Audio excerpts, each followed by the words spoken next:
Hey there, fellow rethinker. Welcome back to the Rethinking podcast, the place to learn about plural and diverse ideas in economics that you don't normally hear about. In this episode, we talk to Heske van Doornen. She currently works at Young Scholars Initiative, a part of INET, but didn't always know what to do.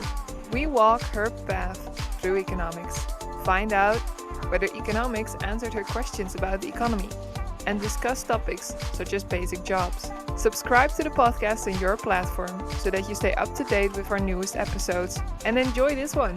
We're happy to have you rethink with us. Hey Heske, it's so great to talk to you. Thank you for joining the podcast. Where did your interest in economics come from?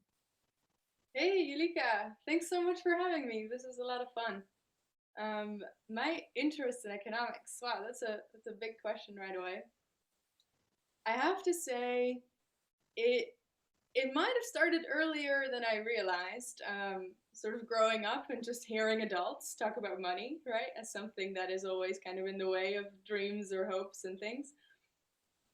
But it only became a conscious interest when I went for high school. I did an international school program for the last 2 years of high school.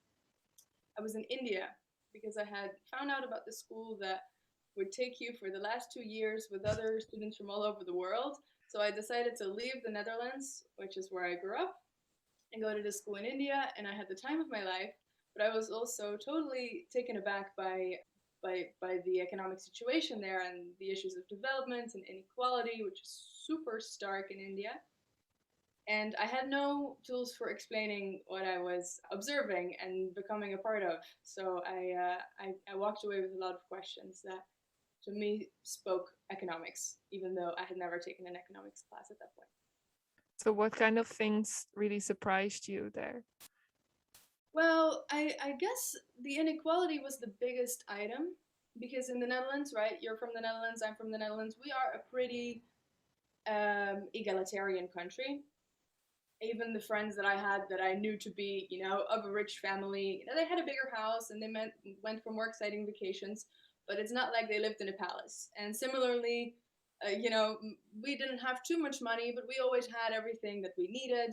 And I didn't know anybody that was sort of really struggling for food or anything like that. And then when I came to India, I saw things that were just miles in either direction. Really, people who once I got to see their home, their family home, they would have a little button next to their bed that they could click, and then somebody would pick up the phone, and you could order a sandwich, and then some kind of butler could come and bring you the sandwich to your bed. So these were the kinds of people that would host 15 friends at a time, and there would just be food and drinks and everything that you can imagine. And similarly, I had friends who came from a village and they had very, very, very little in terms of stuff they brought, little in terms of education they had had prior, and they were very smart and they were completely there in the right place in the school with us. But it was just a situation that was foreign to me. Both those scenarios were very foreign to me, and I had a lot of trouble kind of explaining to myself how that came about. So, what did you do to try and explain it to yourself? I guess I sort of held on to it and just observed while I was there. I didn't take, like I said, I didn't take an econ class in high school, but by the time I got out, which is also the time that I, sort of for the first time after that program, I had a moment to think and reflect about it all because obviously while I was in this high school thing, I was really busy and I was constantly doing school and trips and friends and whatever. Then when I was out, I took a gap year and I decided to apply to college. I started thinking, what do I want to study? And I didn't fully settle on economics at that point yet. I actually settled on liberal arts, which is broader, right? It allows you to do a little bit of everything. But then by the time I got into college and I started, I went into economics classes, figured out that that might be a place where I could get some of those questions answered. So, you went to college, which is not in the Netherlands, you went to a US college, right? That's right, yeah. So by the time I finished the program in India, I wasn't quite sure what to do. I had an international baccalaureate high school degree, which allows you to go many directions. And I could have gone back to the Netherlands, which was also a good option. But I really had kind of caught this international travel bug, and I was super curious about the US. Maybe also because a lot of the students from my high school in India wanted to go to the US. So, especially the students from India, they were really going after scholarships in America and explaining to me that it was not just hamburgers and malls, it was very exciting there too. And I had, a little trouble, I guess, wrapping my head around that because I did not know the US very well. I had only been once when I was 13. I went to Florida once on a random trip. So that was a lot of hamburgers. But it was this liberal arts education that did convince me, and then I was able to visit to look at some of the schools I was interested in. And I like the atmosphere. Actually, surprisingly, I like the atmosphere a lot. So I did end up with scholarships in the end being made available. I was able to go. So, what is the atmosphere that caught you? Why was the US so interesting? Why was it a place to go that others really wanted from India? Like what draws you to the US? Hmm. I think probably for the students from India, I don't really know if I can speak for them, but I do know a lot of them were trying to get out of India. That they were thinking, if I'm going to be an economist or a doctor or an engineer in the US, my prospects are much better, and they were just looking to get out. And for me, obviously, the situation is a bit different. In the Netherlands, I could have been perfectly fine, and there is not such dire need to leave. But for me, I there were a few things that I really liked.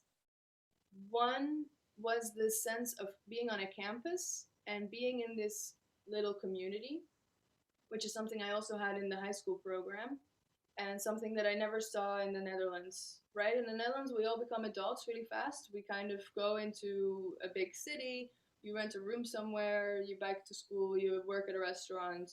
You're really kind of part of the city right away. And in the US, the college years, the university years, are really kind of this intermediate little world where everything surrounds the experience of learning and being a student. So you get to live there, you get to do all your sports and your activities there. You have all these professors who live there too. You live a 5-minute walk from your classroom. You get all these nice libraries to study in. It's really this kind of self-contained ecosystem that I really enjoyed because it made me feel really kind of at home and in this crew with friends and everything. But then I also really liked the encouraging spirit, I want to call it, which in my school, which is a small college close to New York City, it was really about exploring a range of different disciplines and going after your interests and using those years not to just prepare you for the workforce in this sort of very direct way, but to become a whole rounded person and to pick up interests that might be, hobbies for the rest of your life, and to develop yourself in a very broad way so that even if what it means to work a job is going to change in the future, you're going to have, I guess, your 2 feet on the ground, sort of regardless of what happens. And I think sometimes that's when people talk about the liberal arts, they don't see it that way. They see it more as, oh, there's a lot of teenagers reading Shakespeare, and like, what's going to become of them, right? Like, how are they going to learn to be a productive member of a big corporation or something, which they inevitably need to do one day or another. But I don't. That's not my experience or what I get out of it. I think it allowed us to kind of develop ourselves in a very broad way, which I do think is useful now. So, what is liberal arts for people who don't know it? Yeah, I mean, very concretely, came down to the fact that in order to graduate, which would take you 4 years on average, you would do both a major, which is one subject that you pick to be your focus, and in my case, that became economics. You also do a range of, what did we call it? We called it distribution requirements. meaning you have to distribute your curriculum across everything, and that is required in order to graduate. So, in order to graduate, I needed to do an English literature class, I needed to do a math class, I needed to do some kind of a physics thing, I needed to do a foreign language, so I did Spanish, for example. I needed to do, what else am I forgetting? Obviously, social sciences I was already covering, but this way you got a little bit of everything. You had all that in addition to your major, so it became broader. And I guess the other thing I should add is that you don't need to know your major when you walk into the door. So I something else that scared me about the Netherlands was that I wasn't sure if it was going to be economics or psychology or sociology. I was scared that if I had to pick before getting started, I would make the wrong choice. And I saw some friends of mine doing that too in Amsterdam. They went to uni and then they decided, I don't like this course at all. I need to change, drop out, start over kind of thing. So I thought, oh boy, I don't want that. And in liberal arts, they let us kind of, play for a year. Obviously, you were getting graded and it's like real courses, but you could just start anywhere essentially and then figure out what you liked and then do more and more of that and then that became your major. And there's some formalities, right? For it to become a major, it needs to be X many courses of certain level of advancement and stuff, but that's the rough idea. Interesting. That's a very different approach. Yeah, because in the Netherlands, you pick, I mean, the thing that you call a major is our studies. Exactly. Yeah, yeah. The Netherlands is great if you know what you want. Hmm. I think for me it would have been very difficult to choose because even though I had those questions around economics, I didn't know what economics would look like.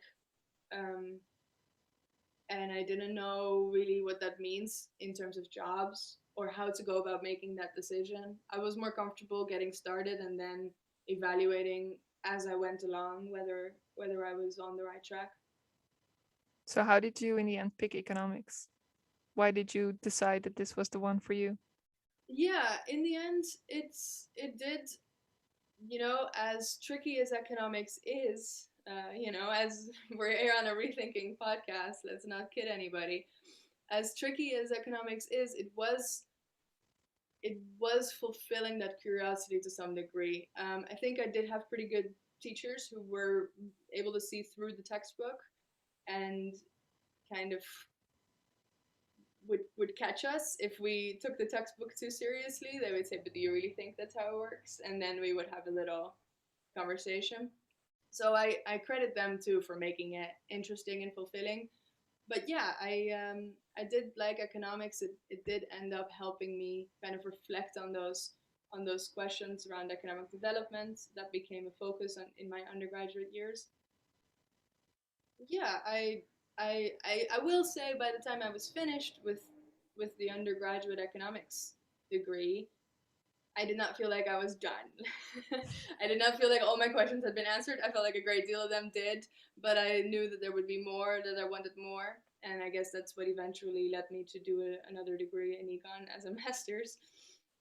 But it might have also had to do with the fact that economics sometimes is more about very specific models and less about real world issues. So, how did your teachers do that? How did they stimulate your critical thinking? I think it was just very little examples when talking about unemployment or wages, a minimum wage, these very simple things that you get in intro class. They would make it more concrete by talking about, well, what if you actually worked for a bakery and prices went up, would they actually raise your wage right away, or what would you do? They would make the conversation more around something that you could visualize and what you could kind of enter the discussion so as to whether that seems plausible.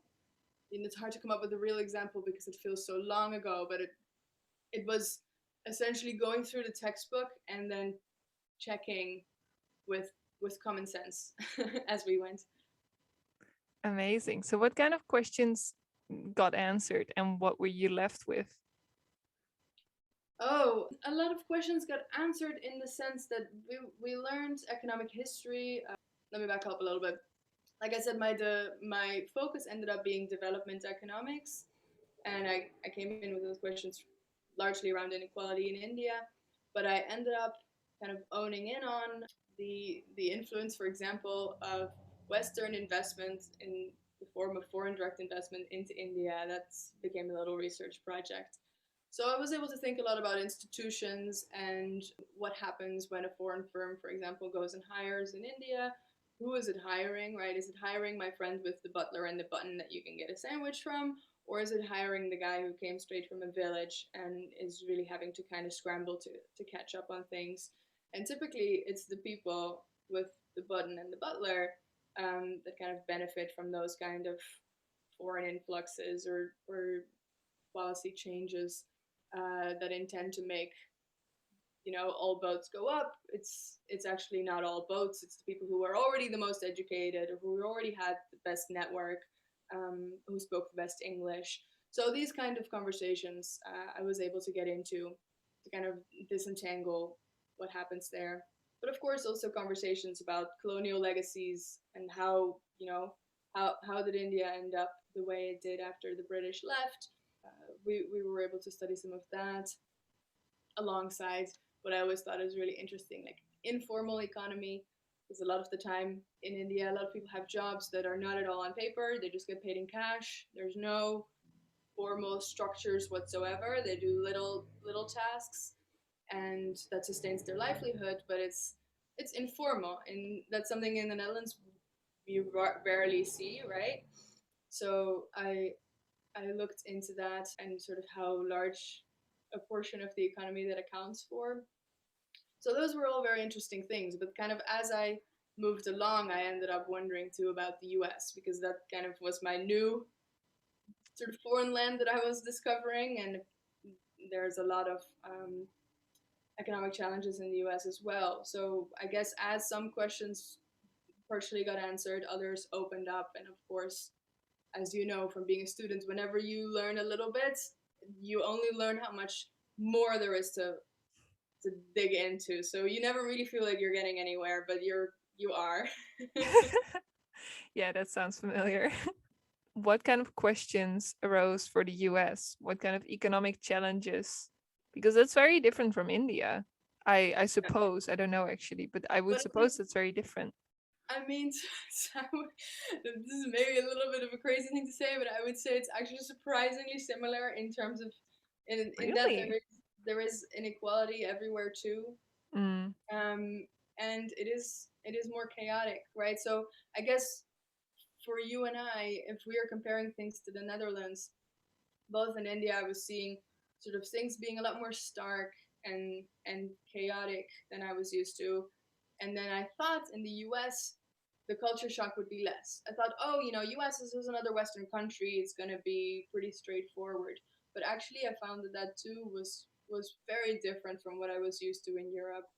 There is a lot of poverty in the US. I think sometimes, especially in my circles in the Netherlands, that kind of gets forgotten because we see the iPhones and MTV and whatever you watch on TV is kind of the sort of innovation and We maybe hear also about the American dream. yeah exactly.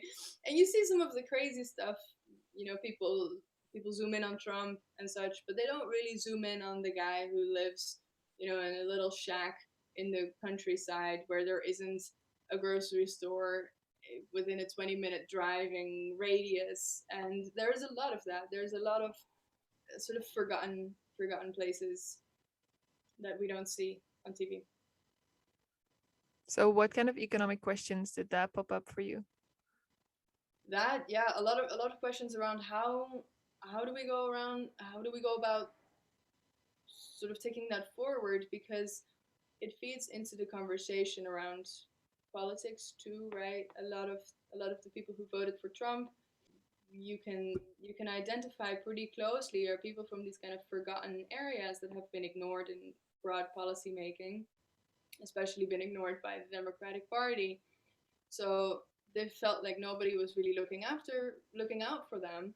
It tends to be blue collar workers, or people who actually do physical labor that is very much necessary. They move things around the country, they repair stuff, they build roads, and we all rely on it, and yet there's very little respect for them.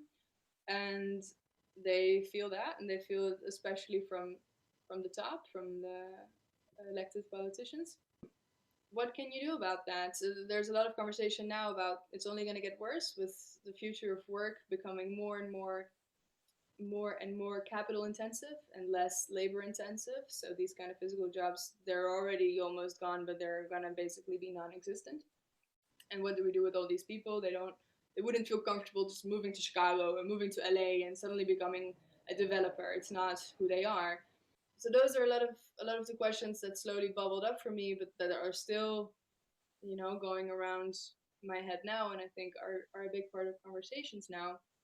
I guess my master's allowed me to dig into that a little bit. I've always been fascinated by the proposal of the job guarantee, which is a policy solution that is sometimes compared to the basic income solution. So instead of giving people, say, $1,000 a month to account for their basic needs, the job guarantee suggests you offer people a job in case they don't have one.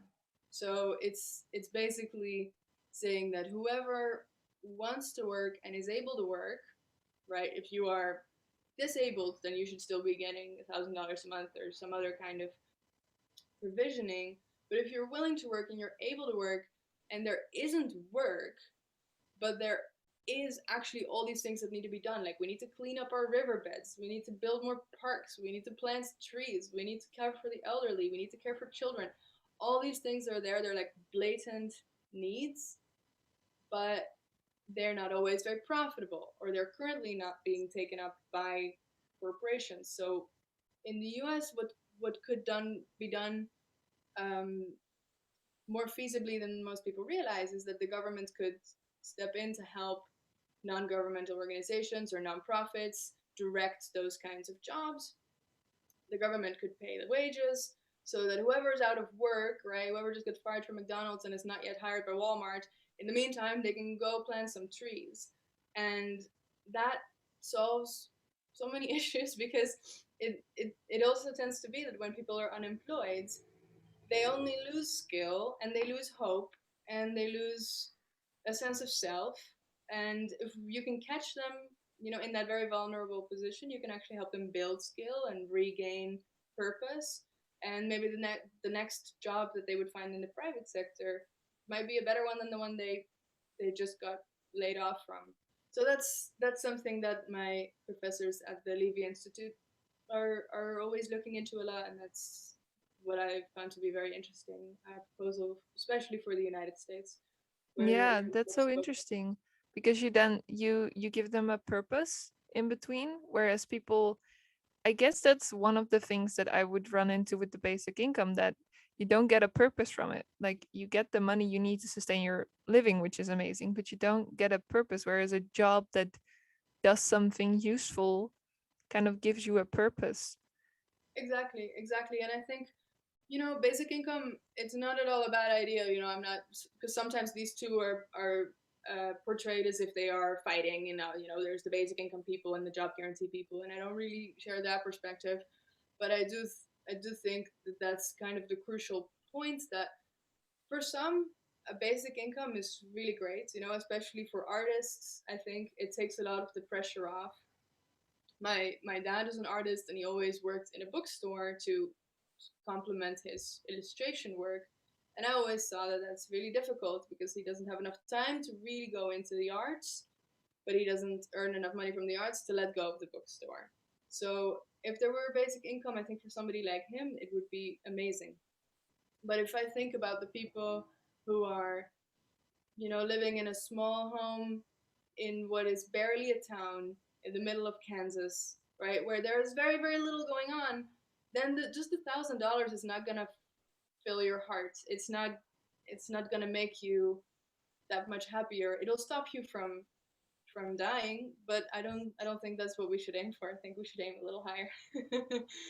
Yeah, Yeah. that sounds good. Did you go into your master's right after college or right after your undergrad? No, I actually worked for a year. I worked in New York City. So because my college, the liberal arts school that I was talking about, was about 2 hours from New York City, I always knew I wanted to try and get a job in New York. So I had done some internships there. And then when I graduated, even though I thought, I would probably do more school later, I thought I should really get some work experience and I should go into the city and try that. So what did you do? So I did a couple different things. I will say it was probably the most difficult year of my life because it was a lot to figure out as a foreign student, especially because to get a good job, you need a lot of connections. And obviously, as a foreign student, you don't have too many, and you need a bit of time. And I was really afraid that I didn't have either because I thought I cannot afford crazy high rent in New York. So what am I going to do? I need to find a job immediately. Day one, I need to be employed. Looking back, I think that is probably the biggest mistake I made because I found the job that I really didn't like. I won't name the company because it doesn't matter. I'm sure it's a good place for other people. But it was a very corporate thing where we worked very long hours, like from 8 a.m. to 8 p.m. Phew, And it was supposed to be very cool. We had a ping pong table and we had beer on tap, and everybody was 25. And, what? it was kind of a party scene, but very hardworking. That I doesn't sound like it would go together. Oh yeah, but it does. It's more like work hard and then play hard. Okay, and like live at the office or something? What? Yeah, well, people typically lived in Manhattan. The office was near Times Square, so in the super super busy part of New York City. And people would walk to the office, have breakfast first thing at the office. They would have yogurts and coffee and things for us there. And then you take that to your desk and you would log into the system and then you would start doing the work. And the work involved selling these little consulting engagements to other consulting firms. So, a company like McKinsey will do big consulting engagements for, I don't know, say Nike. But then McKinsey might not want to do all the work themselves. They're going to have to do some interviews to do research essentially on whatever they're trying to tell Nike about. And so they would call us and then we would set up those little interviews. So we were like a middleman. We were like a consultant. No, we were basically a secretary that would help consultants get up in touch with other consultants who would then tell Nike what to do. So first of all, that was not very interesting because I never actually got to find out what they would tell Nike. I would just set up the interaction. Mm, So I didn't find it inspiring, and I mostly found it very exhausting. And I had just done it. I took it because it was great salary, and they were taking me right out of college. And I was like, this is it. Like I'm gonna wear the fancy clothes, and I'm gonna go to the fancy office, and there's gonna be the ping pong table, and like I got it all figured out. But I really didn't like it, so after 3 months, I quit. Then I found another job, which was a little startup that I knew of somebody who I knew through some old networks.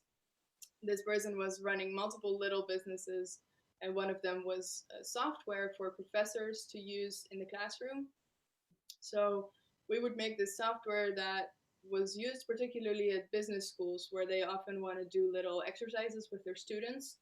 So, for example, people who teach how to negotiate deals, they'll say, okay, students, you guys are all going to go into little groups and you're going to pretend that this company is going to buy that company, and then you need to figure out how much it's going to sell for or something. And then they want to analyze whether changing different approaches to how to go about the negotiation changes the outcome. So our software would visualize those different outcomes and approaches in a graph, like right as the exercise would unfold. So that was kind of like a tech-ish company, but it was so small that it wasn't like working for an app or something. It was really more about learning how to start something.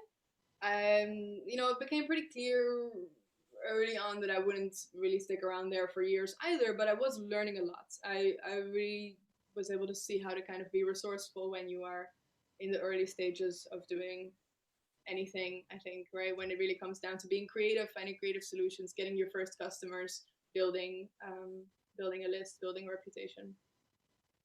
And then from there on, you were like, I'm not done studying yet, or you had specific Yeah, questions you had to yeah, learn more about. What drove you back to yeah. university? Yeah, exactly. I went back to the masters for a combination of reasons. I mean, I definitely felt, like I said, that after the undergrad degree, I still didn't know enough about the world.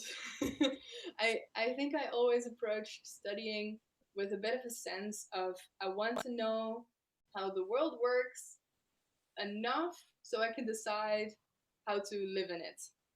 Right? Like it was almost as if I was trying to decide what to really do after the studies because I needed to get my bearings first on like what is this world that I'm a part of, and then I would figure out what I would do with it. I kind of approached my first jobs that way too, as like a learning experience of how do things work, like what does it mean to work in the private sector.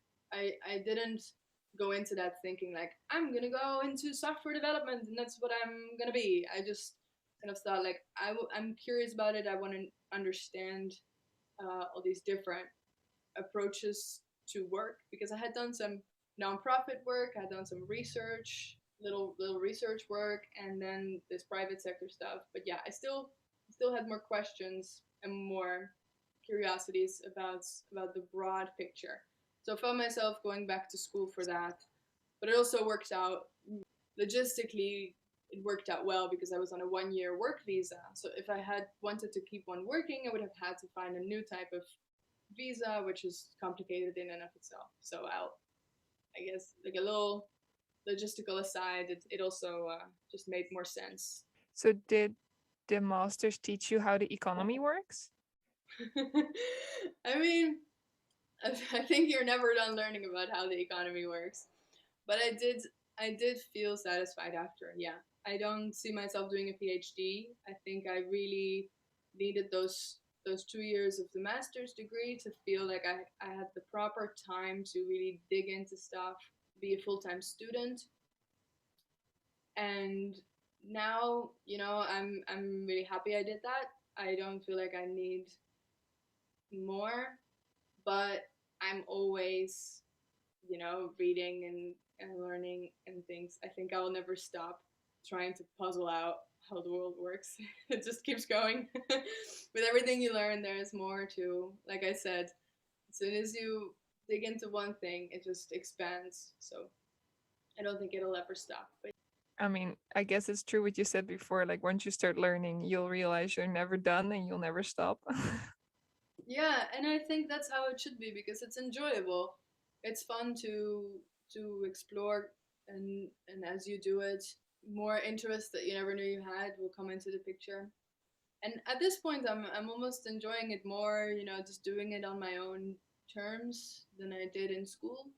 Right, in school, somebody really directs your attention. They say like, we're gonna do this in this order, and that's how it's gonna make sense. And now I just read on my own exactly in the order I want to. If I don't like a book, I just throw it away. And I have to say, that's actually a lot of fun. So, I do wonder how from there did you get to YSI, which is Young Scholars Initiative? Yep. What is YSI and how did you end up there? Yeah, so YSI, or the Young Scholars Initiative, is a program of the Institute for New Economic Thinking, or INET.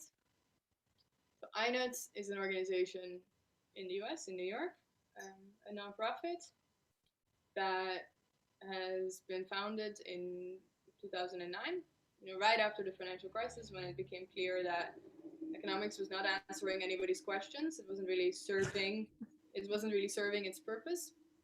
Um, a few people came together, including George Soros, who had the means to set up an organization to essentially fill that void. So INET does a number of different things, trying to support economists who are hoping to improve the discipline in a way that it can answer those questions. And one thing that it does to that end is that it has supported this network of young scholars. So essentially, a community of people like you and like me who are trying to use economics to answer real questions. And some of them might feel pretty supported by their universities and their professors, but others are really kind of on their own, feel like they have They have to, supply their own curriculum because they're stuck just reading the textbook that they know to be quite limited. So the Young Scholars Initiative is essentially a place for all those people to come together online in principle, but also face to face when when when that's possible. possible, which used to be quite frequent, but as you can imagine now we are a bit restricted. Um, but yeah, essentially the Young Scholars Initiative is like a space for people to create for themselves the education that they wish they were given. So it's kind of like supply your own demands. Jay Pocklington sometimes says. Jay Pocklington's the guy who started it all. It's a space that the Institute for New Economic Thinking makes possible to essentially say, okay, here's a website. Everybody who is interested in doing this kind of thing, make yourself a profile, and find the other people that are interested in the things you're interested in, and then collaborate on doing stuff that you know satisfies your curiosity. So if you're interested in healthcare and the economics around that, I know of somebody, for example, who studies at the LSE who's doing similar stuff. So you could, for example, say, "Oh, I'm pretty curious what kind of professors she has or what she's learning. We could do like a little virtual exchange or something. Like this this girl at LSE might call one of her professors to do a webinar, and you could do the same from Nijmegen, and then you could learn from each other, and you essentially expand your own curriculum in the direction that you would find interesting. So that's why I wound up working for them after I finished my master's. I have to say, it's not a job that I saw coming. Like, I couldn't have predicted it to work out the way it did, but it worked out really, really beautifully. I'm very grateful to work at INET. And I guess the way it worked is that obviously when you're in your master's and it's a 2 year program and you're in the second year, you're like, okay, I gotta start thinking about what's next. And you have this one summer where you can do an internship, and that's always a useful thing to do towards getting a job. So I was on the lookout for internships, and I will say I was getting a bit worried in terms of figuring out what I wanted, because I figured out at this point that I did not want to go to Wall Street, right? I had already tried the sort of corporate thing and it did not work out. I also did not really want to do full on research because, like I said earlier, I like studying to the degree that it allows me to understand the world enough so I can go and do things in it. I didn't really want to perpetually be a researcher. However valuable I think that is, I don't think it's for me. So those were two sort of clear career paths that I knew I did not want to go down. The other one is to go more into policy, which some of my friends have done after leaving. And that would typically involve moving to Washington, D.C., going into one of the institutions there, which is super interesting and definitely has that kind of real world component much more. But it is really kind of politicsy. And maybe because I'm an immigrant in the US, I never really felt invested enough in that in order to really go deep into it. I can't even vote here. Am I really going to work in US politics? I don't know. And obviously, I could have gone back to the Netherlands at that point too. I could have said, okay, well, US was great for my education. Now I'm going to bring this home and see what I can do there. But at that point, I had actually gotten so comfortable that I didn't want to do that. So long story short, I was getting a bit worried, but I talked to one of my professors about all this, and I said, I don't really know what I want, but I like economics. I like these themes. I like working with it, but I like, just getting those ideas out there, not so much researching forever. And he said, maybe they could use that kind of skill at INET, at the Institute for New Economic Thinking.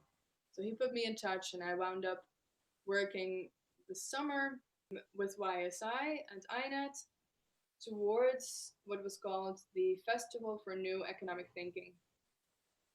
That was a festival that Rethinking Economics was also involved in, and Exploring Economics, or the German Netzwerk, right? They were involved in it, and all these different groups that were in some shape or form trying to reform economics were getting together in Scotland. So that was a really, really fun project to work on that summer. And I wound up being able to bring in some skills that I thought an economist would never need. Like, I really like graphic design and illustration. Like I said, my dad's an illustrator, so I kind of grew up like that. And in this internship, I was able to throw all that together and say, like, here, I can be useful in this way and in this random way that I never thought I was gonna pick back up again. And that surprisingly worked out in a way that they were able to kind of find a place for that and get use out of it. So I felt really happy. And then I had one more semester of school left, but I was already talking to them and saying, like, I really, really loved this internship, and I love the process of working with those people. So I got to stick around after I graduated. I became one of the managers for the Young Scholars Initiative, together with Jay, who I mentioned earlier, Jay Pocklington, and Thomas Vass, who is from Denmark and actually also spent a lot of time in rethinking before coming to YSI as a manager. So, what do you do now? Now, like in terms of a concrete, what is on my to-do list for work type of I thing. mean, just kind of examples of what does YSI, what do you do as a YSI manager? Do you organize activities? How does that work?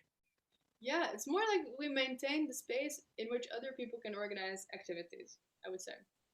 So, concretely, or let me actually say a little bit more about how YSI is structured, so then it can make more sense how I maintain that structure, I guess. Um, because the way in which it's set up at the moment is that, first of all, it's super open. So if you want to become a member, you go online, you go to youngscholarinitiative.org, and you fill out your name and like where you study and where you live, and then a couple more things, and you're a member. Once you're a member, you can figure out, okay, there's some topics that I'm interested in. I'm interested in, maybe, like I said, inequality. That's always a big one for me, but I'm also interested in, I guess, maybe the more behavioral side of things. So we have a group called Behavior and Society. And now, almost everybody is interested in climate because it's so urgent. So we have a group called the Sustainability Working Group. So within the broad network of YSI, we have 21 different thematic sort of subdivisions. We call them working groups. That once you're a member, you can say, okay, I want to be, part of these three, for example, working groups. And once you've done that, you get notified every time that something happens in the working group. And when I say something happens, that just means somebody took the initiative to organize an online discussion, or somebody figured out that they wanted to do a little webinar series about inflation, for example. We have a financial stability working group, and they've recently been doing a meeting every Wednesdays, I think, at noon New York time, about inflation, because inflation's like a huge conversation now, right? Everybody was worried about inflation after the pandemic, but also we have to do all this spending, and is that going to lead to inflation?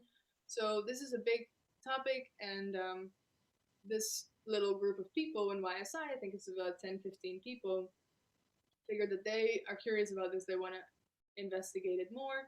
So every Wednesday at noon, they're going to come together and they bring in a different speaker each time.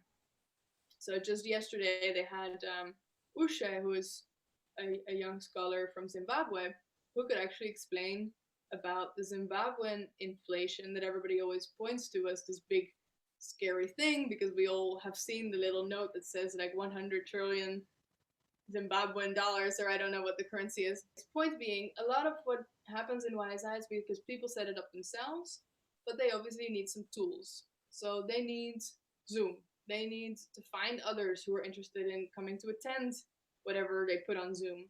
We built this infrastructure online in order to connect those people to each other and to host all those different webinars, and to be able to join and unjoin and get notifications from all these different things that take place in those working groups. So again, like if you go to if you go to youngscholarinitiative.org, you can see all that, and it's basically just getting created by Thomas and Jay and myself, and then this team of web developers that's based in Denmark. So we will have meetings in the INET office to say, okay, you know what, like everybody keeps complaining that, for example, the Zooms don't get recorded. Then we'll say, okay, well, what are we trying to do here? We're trying to provide learning materials for people that don't have the ones they have or they want. So we got to record these Zooms and we got to store them somewhere. So then we'll come up with how we want that feature to work, and we'll go tell our developers in Denmark, and then they'll build it, and then it comes back to us, and then it goes to you guys. So hopefully you can use it. Um, so some of it is web design, I guess, that I do to maintain that space. Other stuff is helping to get the word out. So I'll be tweeting and sending emails and making little flyers about different things that people organize, so as to get attendance in those things. And then before the pandemic, a lot of it was actually organizing conferences, because of course you can do a lot of things with people online and it can be quite gratifying, but we really want to put people in a position where they have lasting connections with others. And so you might meet somebody on a webinar, but once you see them in person and you actually have dinner together and you really talk about these things that you share, that's when I guess the friendship gets to the level where maybe, you know, 3 years later you'll recommend that person for a job interview, and then they get professorship at the place that like it's gonna make their career, kind of thing. So we are always working towards those more long-term goals where people are going to hopefully find the jobs they want, doing the kind of economics that they can be really proud of, instead of the economics that they think they need to do in order to impress whoever's hiring them. Because Mm. that's, I guess, the underlying thing is that you are obviously, Yulika, you're familiar with the fact that you're sitting in a classroom and you're like, well, this is not really answering all my questions, right? The textbook is very limited. But as you proceed through your career, like those issues don't really go away, they stay, and they become, I guess, heightened by the fact that you're like, well, I'm ready now to do research in what I think is the right way, but people don't seem to appreciate it. Or when I apply for jobs like with that, it it's, you know, I get pushed away, or I get sort of ignored, or I don't get respected, or I don't get published, or I don't get tenure. So that's what we hope to alleviate a little bit with the strength of the network. Because of course, the more people are supporting each other, and the more they are spread out, and the more they get into the institutions that have power, the faster we're going to be able to change things around, sort of in all directions. So YSI really seems to be a place where you have to be able to be patient then to see change. Is it a skill you learned at YSI? Yeah, I think so. I think so. I think it's also a skill that you learn as you get older, or it's something that, you know, I think when I was in high school and I was doing this program in India, 2 years in India seemed like forever. I was like, whoa, I'm doing this crazy thing. I'm gonna be there for 2 years. Like that's insane. And then obviously that's over, and then we're like, okay, I'm gonna take a gap year. It's gonna be a whole year. And then I was like, okay, I'm gonna go to college. 4 years of college, like this is nuts. This is the longest thing I've done anything forever. Like, but in the end, like a lifetime is actually pretty long, right? If you're gonna live to 90 years old, that's a pretty long time, and you're gonna be able to see meaningful changes develop over decades. And I'm now, I think, yeah, thanks to YSI, probably able to appreciate that a bit more, out of out of sheer necessity, because you simply cannot see the fruits of your labor after working on something for 1 year. There will be things to celebrate, but if you're in the business of these sort of humongous societal shifts that you know, rethinking works on that too, and certainly INET is, you know, undertaking a very large challenge. You have to be realistic and remember that you have to stack tons and tons and tons and tons and tons of tiny things on top of each other. And you never know when it's going to be big enough of a pile to like start falling over, or to start pushing that thing over that you're trying to push up against.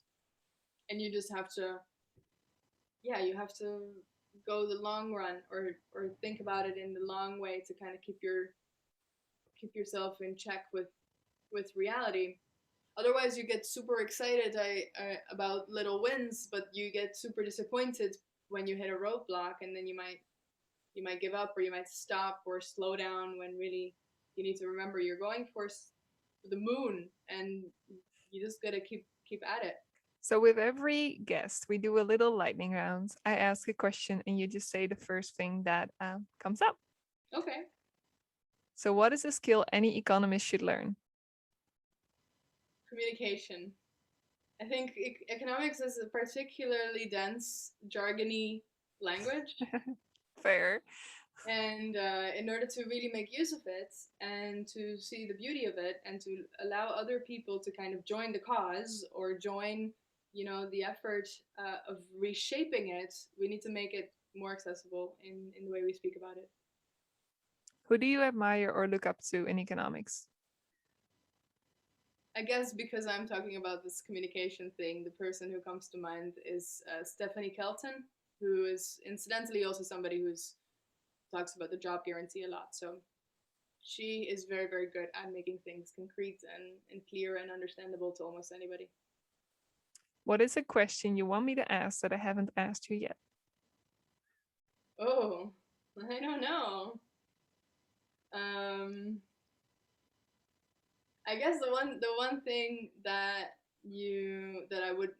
don't know if it's a question, but the one thing I would want to emphasize maybe before we close is that, you know whoever's listening and wanting more out of economics than they're getting, you know, please feel supported, because it can feel like you're alone and you have to figure all that out for yourself, and you're just by yourself reading Matsukato's book, or by yourself listening to Varoufakis' lecture, whatever it is, right?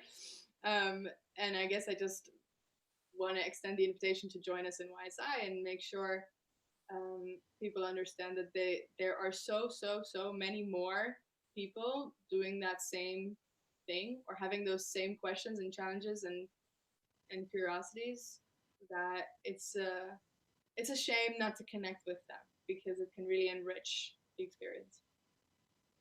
That's also an amazing plug to find INET and YSI Yeah, do anywhere. it. So, what are your future plans? Any things that you're really excited about that's coming up? Well, I just hope the pandemic gets wrapped up and we can all hang out in person. I think that's probably one of the first things we'll do with YSI, is to have a big in-person conference when we can. There is our 10-year anniversary next year, which Ooh. is a big deal. Yeah, so we'll be 10 years of YSI. INET has been around a bit longer, like I said, since 2008, but YSI has been around for 10 years next year, and it got started in Berlin, so it might be a chance to go back to Berlin and do something. But I don't want to say that, because who knows, pandemic and everything. But we'll have to acknowledge it in one way or another. So I think you'll see us then, if not sooner. You'll hopefully see us in person. Amazing.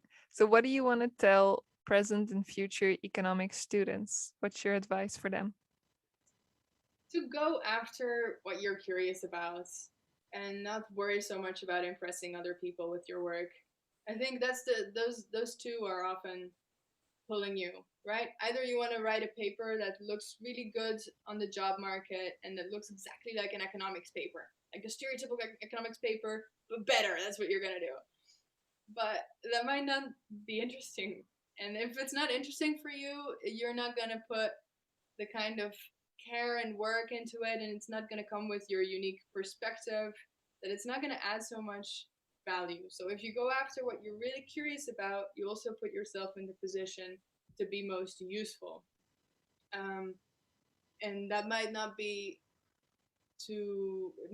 impressive to everybody, but it's going to be impressive to the people who care and the people who have their heart in the right place, and that's what you want. And the final question: what does the future of economics look like according to you? The future of economics, according to me, is bright. I think we have so much reason to be hopeful, because every day I talk to people like you, and I see the effort all around. And I think sometimes when you work hard at something, it's easy to get discouraged and to think that it's all going to be for naught, or it's the work is not going to pay off. But the truth is, like, all the energy has to go somewhere, right? You just don't exactly know how it's going to come back or where it's going to bubble up. But we're all around the world putting so much energy into this. There's no way it's all just going to fizzle away. It's building, and it's gonna be a magical explosion. So yeah, I think I right. love that. Well, Heske, thank you so much for being on the podcast. Thank you so much for having me, Yurika. This was great. Thank you for listening to the Rethinking podcast. Hit the follow button on your platform so that you stay up to date with all we have in store for you. You can also find Rethinking Economics NL on social media. Just click the links down below or go to our website. Until next time, we'll talk again soon.